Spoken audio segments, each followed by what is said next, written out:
tout le monde, bienvenue dans À deux pour vrai. Ici, on parle du couple, mais du couple vrai. Pas le couple qui sourit dans les photos et qui se dispute dans la voiture en rentrant à la maison. Alors, aujourd'hui, on va parler d'un moment très important dans la vie d'un couple.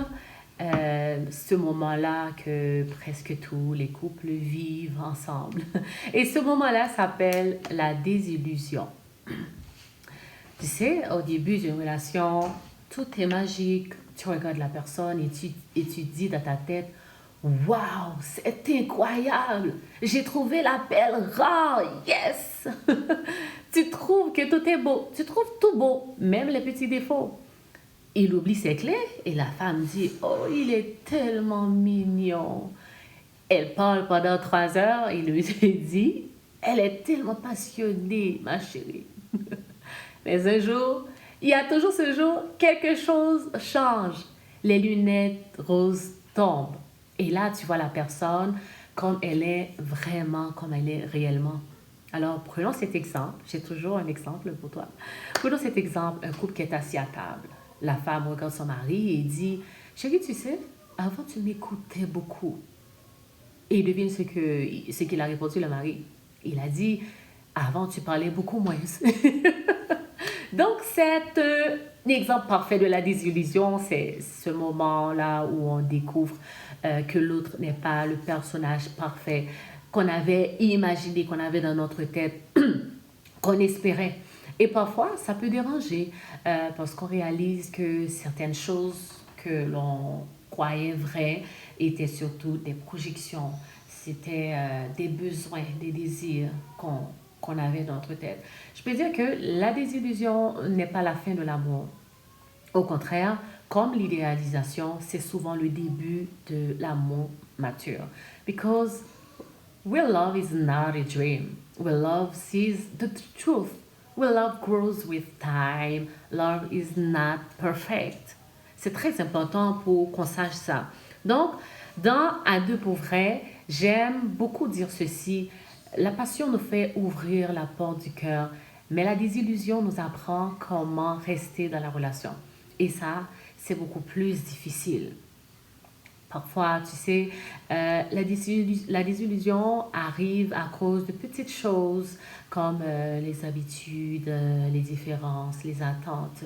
Par exemple, tu pensais que ton partenaire était très organisé au début, c'est quelqu'un, tu te dis, wow, il est très organisé.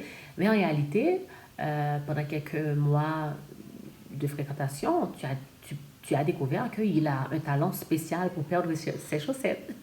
Ou encore, tu pensais que ton partenaire était très calme, très doux, très tendre. C'est quelqu'un qui parle pas vraiment fort.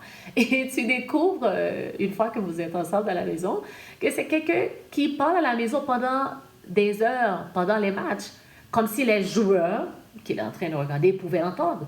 Il dit dans le salon, passe le ballon. Qu'est-ce qu'il fait lui avec le ballon, lui? Passe le ballon. Donc la personne que tu pensais être calme est en train de parler comme ça. Mais il y a aussi la désillusion plus profonde.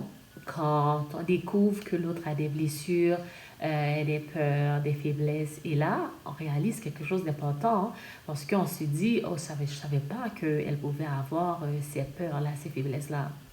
Tu sais, il faut savoir que nous, les humains, nous ne sommes pas en couple avec un rêve. Nous sommes en couple avec un être humain. Et les êtres humains sont complexes. Ils ont des qualités, mais aussi des défauts. Ils ont de la lumière, mais aussi des zones fragiles. Ça, c'est quelque chose de très important à savoir. And that is normal. Nobody is perfect. We're all learning. We're all growing. Donc, dans une relation normale, la désillusion peut devenir une opportunité incroyable parce que c'est le moment où deux personnes peuvent dire, maintenant, je vois qui tu es vraiment et je veux apprendre à t'aimer quand même. Et ça, c'est beaucoup plus puissant que l'amour du début parce que cet amour-là, ok, est plus conscient et plus vrai. On n'aime pas la personne parce qu'on croit qu'elle est parfaite, mais on l'aime, on l'aime pour qui elle est réellement. Tu comprends? Donc, Si cet épisode-là que vous venez d'entendre dans le podcast À deux pour vrai vous a parlé, alors partagez-le avec quelqu'un et écris-moi dans les commentaires quelle désillusion t'a fait grandir dans l'amour. Donc, j'ai très hâte de lire toutes les histoires et on se retrouve très bientôt dans un autre épisode de À deux pour vrai. Et n'oubliez pas surtout de liker et partager.